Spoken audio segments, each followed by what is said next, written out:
हरियाणा की हर अपडेट के लिए बेल आइकन दबाएं और सब्सक्राइब करें STV Haryana news.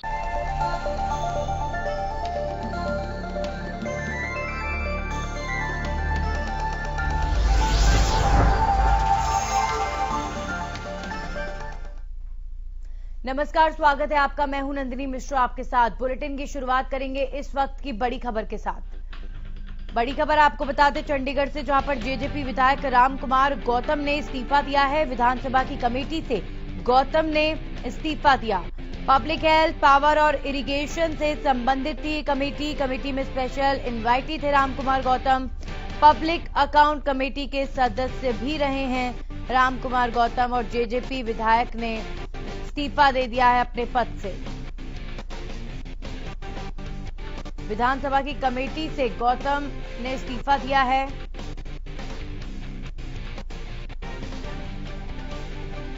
Public health, power, irrigation से संबंधित थी ये कमेटी और स्पेशल इन्वाइटी थे रामकुमार गौतम।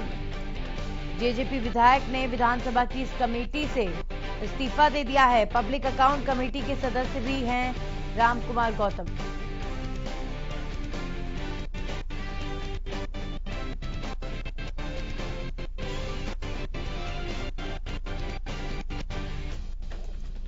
आखिर क्या कारण रहे होंगे कि जेजेपी विधायक रामकुमार गौतम ने अपने पद से इस्तीफा दिया है। उन्हें पब्लिक हेल्थ, पावर और इरिगेशन से संबंधित कमेटी में इनवाइटी के रूप में शामिल किया गया था। हमारे साथ राकेश गुप्ता जुड़ चुके हैं इस खबर पर। राकेश जी, क्या कारण समझा जाए रामकुमार गौतम ने विधानसभा की कमेटी से इस्तीफा दिया है?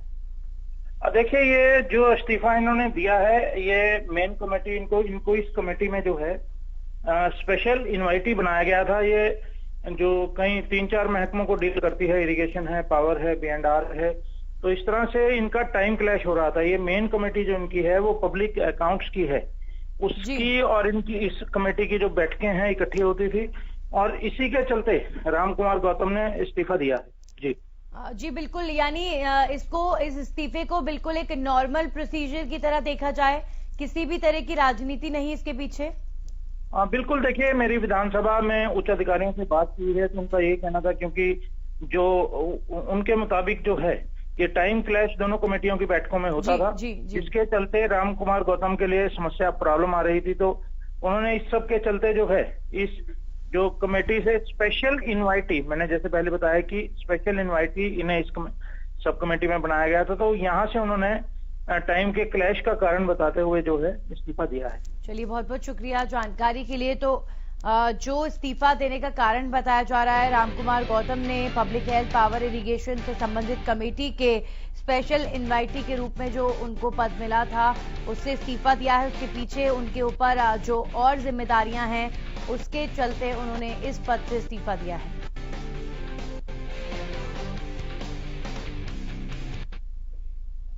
और अब रुक करेंगे इस वक्त की एक और बड़ी खबर का। बड़ौदा से आपको बता दें बड़ी खबर, इनेलो सुप्रीमो चुनाव प्रचार करेंगे। इनेलो उम्मीदवार के लिए प्रचार करेंगे ओम प्रकाश चौटाला। आज 9 गांव में चुनावी सभाएं करेंगे। 29 अक्टूबर तक बड़ौदा में रहेंगे ओपी चौटाला। हल्के के 54 गांव में चुनावी सभाएं करेंगे। आज गांव शामड़ी में पहली चुनावी जनसभा करने पहुंच रहे हैं ओम प्रकाश चौटाला।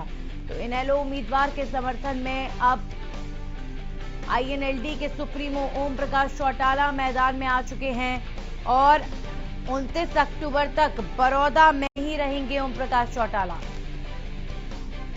इस तरीके से INLD भी बड़ौदा उपचुनाव में कमर कस चुकी है और अपनी पार्टी के उम्मीदवार के लिए एड़ी चोटी का जोर लगा रही है। इस बात का अंदाजा लगाया जा सकता है कि ओम प्रकाश चौटाला 29 अक्टूबर तक बड़ौदा में ही रहने वाले हैं और लगातार धुआंधार रैलियां चुनाव प्रचार पर जुट जाएंगे। आज से ओम प्रकाश चौटाला शामड़ी में अपनी पहली चुनावी सभा करने वाले हैं।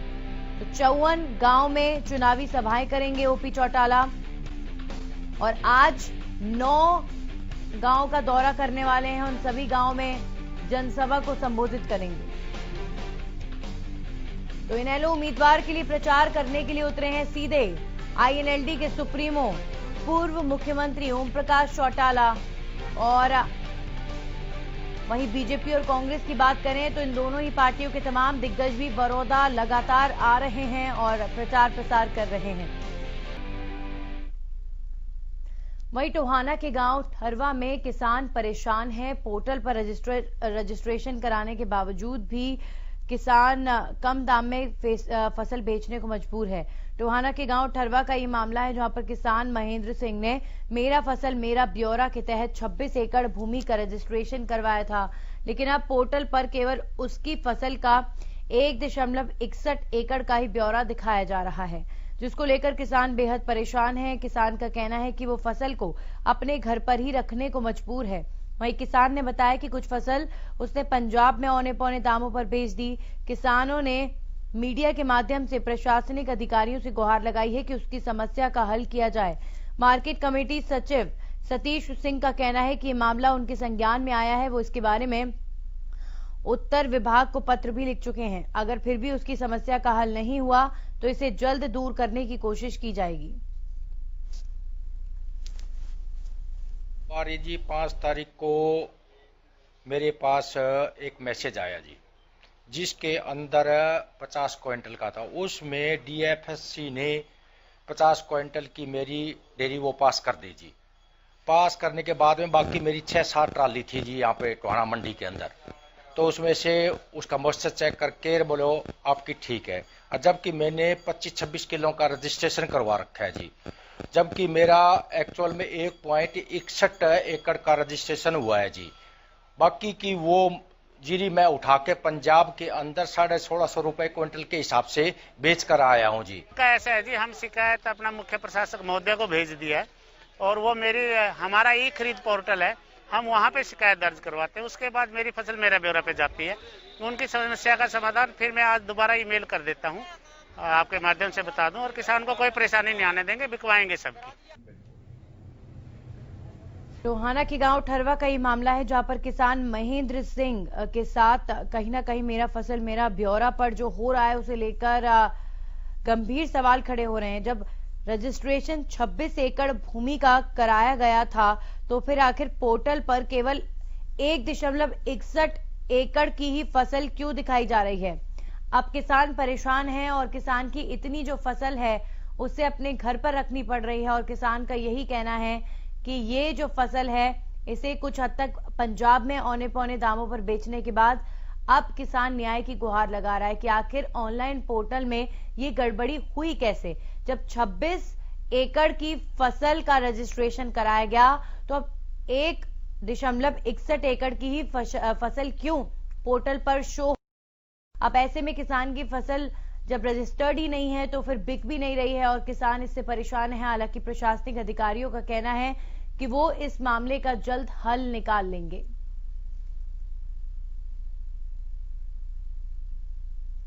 तो अब कम दाम पर किसान फसल बेचने को मजबूर है। किसान ने सरकार से गुहार लगाई है और मार्केट सचिव का इस पूरे मामले पर कहना है कि समस्या का जल्द निवारण किया जाएगा।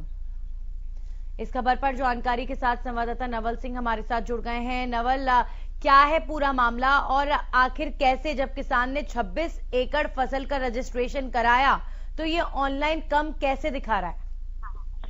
जी बिल्कुल, किसान ने मेरा फसल मेरा ब्यौरा में 26 एकड़ फसल का ब्यौरा जमा करवाया था, और उसने इसलिए जमा करवाया था ताकि उसको खरीद जो बेच करनी होती है धान की, उसको किसी तरह से कोई दिक्कत ना आए। क्योंकि सरकार का यह दावा था कि अगर किसान अपनी फसल का इस तरह से ब्यौरा जमा करवाता है तो किसी तरह से उसकी धान को बेचने में उसको दिक्कत नहीं आएगी।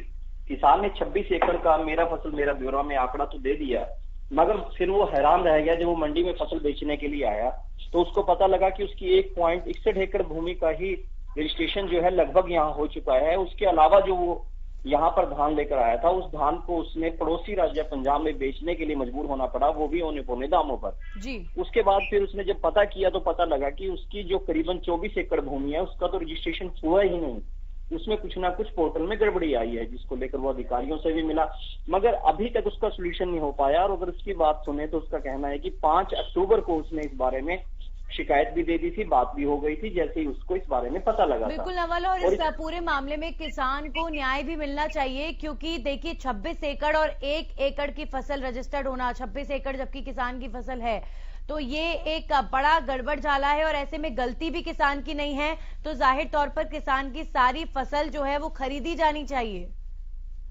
जी बिल्कुल, किसान की सारी फसल खरीदी जानी चाहिए और उस नियम के मुताबिक खरीदी जानी चाहिए जिसका दावा किया जाता है, क्योंकि मेरा फसल मेरा ब्यौरा जारी करने का औचित्य ही यही था कि इसको इसलिए लागू किया गया था ताकि किसान को अपनी फसल बेचने में किसी भी तरह की दिक्कत ना आए और उसको प्राथमिकता के आधार पर उसकी फसल बिके। मगर अब देखा जाए तो 26 एकड़ भूमि का उसने रजिस्ट्रेशन करवाया, मगर जब पोर्टल पर आया तो पोर्टल पर गड़बड़ी हो गई, उसका वो वहां पर नजर नहीं आ रहा। उसका लगभग 2 एकड़ यानी कि 1.61 एकड़ भूमि है वही नजर आ रही है और बाकी जो धान है वो घर पर रखने को मजबूर है। और इसमें सोचने वाली बात यह है कि आखिर वो लगभग 24 एकड़ भूमि का धान अपने घर पर कैसे रखेगा।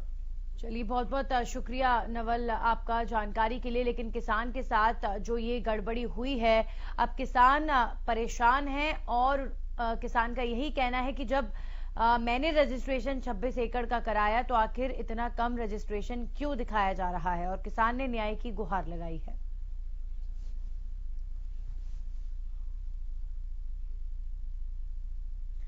और अब बात करेंगे पानीपत की, जहां पर लघु सचिवालय में किसानों द्वारा ज्ञापन सौंपा गया है एसडीएम को। प्रधानमंत्री के नाम किसानों ने ज्ञापन सौंपा है। इस दौरान किसानों ने सरकार को चेतावनी देते हुए कहा कि सरकार किसान हित में कानून बनाए। किसानों की एक ही मांग है कि केंद्र सरकार की ओर से घोषित किए जाने वाले समर्थन मूल्य पर खरीद गारंटी और फसल की बिक्री भुगतान को सुनिश्चित करने को कानून बनाया जाए। इसके अलावा समर्थन मूल्य से कम खरीद करने वाले के खिलाफ भी सजा का प्रावधान किया जाए। किसान भाई, जो किसान विरोधी सरकार है ये, उसके बारे में मंडियों में जो हमारी लूट हो रही है किसानों की, हमने बरवाड़ा में भी 25 तारीख को गए थे, वहां भी चेतावनी दी थी। अगर सरकार ऐसे ही लूटती रही तो 25 अब की बार जीरी का सीजन आधा आ चुका है, अब जीरी उठनी शुरू हो गई है। मंडियों में व्यापारी और आड़ती सेलर वाले ये सब मिलकर सरकार का इनकी तरफ इशारा है। अब किसान को अपनी मनमर्जी से लूट रहे हैं, किसान का भाव नहीं मिल रहा। अगर किसान के साथ अगर ये ऐसे करते रहेंगे, आगे किसान और बढ़ चढ़ेगा, आगे और आंदोलन करेगा।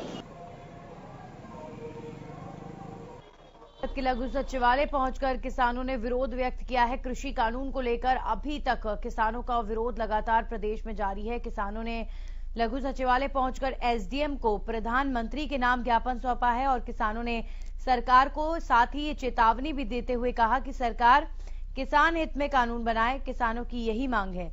केंद्र सरकार की ओर से घोषित किए जाने वाले समर्थन मूल्य पर खरीद गारंटी और फसल की बिक्री भुगतान को सुनिश्चित करने को कानून बनाया जाए।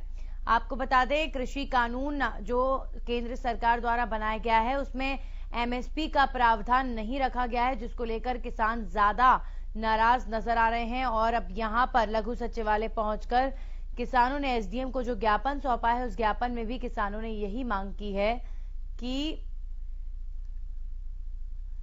उनकी फसल की बिक्री भुगतान को सुनिश्चित किया जाना, खरीद की गारंटी, समर्थन मूल्य, ये सभी बातें कानून में शामिल की जाएं या फिर इसे लेकर कोई नया कानून बनाया जाए।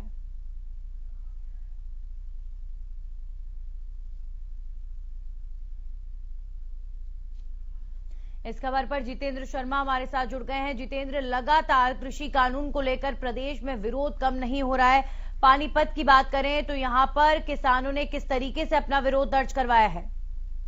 देखिए, सबसे बड़ी बात यह है कि किसानों ने इस मामले को लेकर जो है ट्रैक्टर रैली निकाली और रोष प्रदर्शन किया। उन्होंने कहा कि अगर मान लीजिए हमारी रेट हमें सही नहीं मिले तो आने वाले समय में हम किसान लोग सरकार को बता देंगे, क्योंकि फसल हम लोग उठाते हैं, हम लोग बोते हैं। और सबसे बड़ी नाराजगी उनकी ये थी कि जिस समय सीएम जो है उन्होंने अनाज मंडी का दौरा किया था, उसके बाद कहीं ना कहीं 300 से 400 रुपए रेट टूट गया, जिसको लेकर उनका कहना है कि सरकार हमारी बात को अनदेखा कर रही है। और हम सरकार को ये चेतावनी देते हैं कि अगर हमने अनाज पैदा करना बंद कर दिया तो ये सरकार ही नहीं, सब लोग भूखे मर जाएंगे। और इस बात को लेकर सरकार जान ले कि हम लोगों के साथ इस तरीके का न्याय ना करे। इसी को लेकर उन्होंने रोष प्रदर्शन किया और बाकायदा एक ट्रैक्टर रैली निकालकर सरकार को जो है डीसी के मार्फत ज्ञापन भी सौंपा है। जी चलिए, बहुत बहुत शुक्रिया जितेंद्र जानकारी के लिए। तो यहाँ पानीपत में भी किसानों ने विरोध प्रदर्शन किया है और कृषि कानून को लेकर विरोध व्यक्त करते हुए सरकार से मांग की है कि किसानों के लिए उनके हित में कानून बनाया जाए।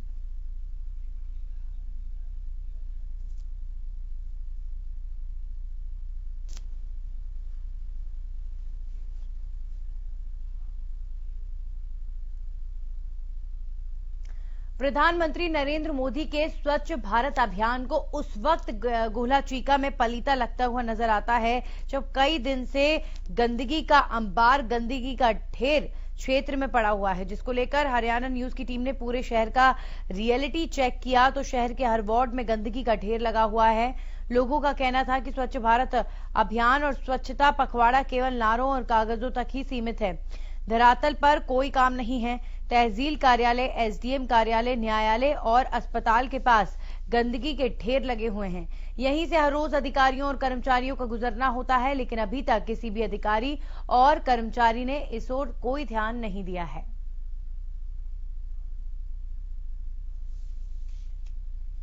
ਇਹ ਅਭਿਆਨ ਕਿਸੇ ਵੀ ਵਾਰਡ 'ਚ ਨਹੀਂ ਹੈ ਜੀ। ਇਹ ਆਪਣਾ ਨਾਲ ਸਰਕਾਰੀ ਹਸਪੀਟਲ ਹੈ ਜੀ, ਉਹਦੇ ਸਾਹਮਣੇ ਗੁਰਦੁਆਰਾ ਹੈ ਜੀ ਤੇ ਉਹ ਸਾਰਾ ਗੰਦਗੀ ਉੱਥੇ ਕੋਈ ਮਤਲਬ ਕਿ ਬਲੋਕ ਨਹੀਂ ਲੱਗੇ, ਕੋਈ ਕੁਛ ਨਹੀਂ। ਤਹਿਸੀਲ ਦੇ ਅੰਦਰ ਦੇਖ ਲਓ ਜਾ ਕੇ ਜੀ, ਤਹਿਸੀਲ ਦੇ ਅੰਦਰ ਵੀ ਪਾਣੀ ਖੜਿਆ ਹੁੰਦਾ ਜੀ, ਜਿਸ ਟਾਈਮ ਬਰਸਾਤ ਆ ਜੇ ਸਭ ਕੁਝ ਉੱਥੇ ਵੀ ਕੋਈ ਸਫਾਈ ਨਹੀਂ ਹੈ ਜੀ। ਨਾਲ ਕੋਰਟ ਹੈ, ਕੋਰਟ ਦੇ ਸਾਹਮਣੇ ਵੀ ਕੋਈ ਸਫਾਈ ਨਹੀਂ। ਇੰਨੀ ਬਿਮਾਰੀ ਚੱਲ ਰਹੀ ਹੈ ਲੇਕਿन ਅੱਜ तक कोई सफाई अभियान नहीं चल रहा है। नगर पालिका चीका द्वारा स्वच्छ भारत स्वच्छ अभियान के स्लोगन पूरे शहर में लिखवा दिए गए हैं और गांधी जयंती स्वच्छता पखवाड़ा के रूप में हरियाणा सरकार मना रही है। आप मेरे पीछे देख सकते हैं इन स्लोगनों और स्वच्छता पखवाड़े की सच्चाई क्या है। यहाँ पर कूड़े के ढेर लगे हुए हैं और कोरोना जैसी वैश्विक महामारी चली हुई है और इस ओर कोई ध्यान नहीं है। यह मात्र स्लोगनों तक ही सिमट कर रह गए हैं नारे। यहाँ से कुछ ही दूरी पर एसडीएम कार्यालय है और पास में ही तहसील है, जुडिशरी कॉम्प्लेक्स है और दूसरी ओर अस्पताल मौके पर है। और आप मेरे पीछे देख सकते हैं कि ये पुलिस के क्वार्टर हैं, इसके बिल्कुल सामने ही यह गंदगी पड़ी हुई है और यह शहर का सबसे व्यस्त मार्ग है। यहीं से सभी अधिकारियों का गुजरना होता है, परंतु इस ओर अभी तक न तो किसी अधिकारी ने ध्यान दिया है, न ही कर्मचारी ने ध्यान दिया है, जो कि सरकार और नगर पालिका चीका द्वारा जो दावे किए जा रहे हैं स्वच्छता पखवाड़े के और स्वच्छ भारत स्वच्छ अभियान के, केवल कागजों तक ही सिमट कर रह गए हैं। गुला चीका से हरियाणा न्यूज के लिए हर्ष गर्ग। और इस खबर पर सीधा रुख करेंगे, हमारे सहयोगी हर्ष गर्ग हमारे साथ रुक गए हैं, जुड़ चुके हैं, सीधा उनसे बात करेंगे। हर्ष, अगर बात करें गोला चीका में जिस तरह की तस्वीर दिखाई गई हर्ष आपके द्वारा, उसको देखकर तो वाकई लोगों की बात गलत नहीं है कि क्या ये स्वच्छता अभियान और स्वच्छ पखवाड़ा सिर्फ नारों के लिए हैं? देखिए नंदिनी, इसमें कोई दो राय नहीं है कि जो ये स्वच्छता अभियान है और स्वच्छता पखवाड़ा है ये कागजों तक ही सिमट कर रह गया है और मात्र ये नारों तक ही सिमट कर रह गया है। इस और कोई गौर नहीं है, जबकि धरातल पर इसकी सच्चाई ये तस्वीरें बयां कर रही हैं। जब इस बारे किसी अधिकारी और कर्मचारी से बात की जाती है तो कोई रिस्पॉन्सिबिलिटी लेने को तैयार नहीं होता, कोई कैमरे के सामने आने को तैयार नहीं होता। लोगों का कहना है कि नगर पालिका द्वारा करोड़ों रुपए स्लोगनों पर खर्च कर दिए गए हैं, परंतु जो सच्चाई है बिल्कुल इसके विपरीत है। जी नंदिनी। जी बिल्कुल हर्ष, और जैसा कि हम देख रहे थे, आप जिस तरीके से बता रहे थे कि जो मेन जगह है शहर भर की, जो पिछड़े इलाके होते हैं उनकी तस्वीर कई बार बहुत खराब होती है कई शहरों की, लेकिन यहाँ पर गोला चीका में आप बता रहे थे कि कोर्ट के बाहर भी गंदगी का अंबार है, जो कई वीआईपी एरियाज है वहां पर भी गंदगी का अंबार है। तो यानी पूरे शहर को लापरवाही की भेंट पूरा शहर चढ़ रहा है। क्या कारण है कि गंदगी और कचरा यहां से उठाया नहीं जा रहा और शहर पूरा गंदा पड़ा हुआ है? देखिए नंदिनी, बिल्कुल सवाल यही उठता है। जहां की हम तस्वीरें दिखा रहे हैं बिल्कुल यहीं पर एसडीएम कार्यालय है, तहसील कार्यालय है, जुडिशरी कॉम्प्लेक्स है और बिल्कुल 50 गज की दूरी में ही पूरा प्रशासनिक आमला जामला है। जब और सबसे व्यस्त मार्ग है, सभी अधिकारियों और कर्मचारियों का यहाँ से आना जाना है। जब इतने व्यस्त मार्ग की यह तस्वीरें हैं तो पूरे शहर में जब हमने इसका दौरा किया तो तस्वीरें बिल्कुल ऐसी ही निकलकर सामने आई। जी नंदिनी। चलिए, बहुत बहुत शुक्रिया हर्ष आपका जानकारी के लिए। तो गोला चीका की ये तस्वीरें हैं जहां पर जगह जगह पर गंदगी का अंबार लगा हुआ है और जिस तरह के हालात हैं उसे देखकर यही कहा जा सकता है कि कहीं ना कहीं प्रशासन लापरवाह बना हुआ है शहर की स्वच्छता को लेकर। अब आगे बढ़ेंगे और बात करेंगे कोरोना अपडेट की। क्या है प्रदेश में पिछले 24 घंटे में कोरोना को लेकर हालात, आइए आपको बताते हैं। पिछले 24 घंटे में हरियाणा में 1128 नए मामलों की पुष्टि हुई है। नए मामले कोरोना पॉजिटिव पाए गए हैं पिछले 24 घंटे में। गुरुग्राम में 324 और फरीदाबाद में 199 नए केसेस की पुष्टि। हिसार में 137, रेवाड़ी में 65 नए मामले आए हैं सामने। इसके अलावा बता दें सोनीपत में 51 और पलवल में 46 नए केसेस दर्ज किए गए।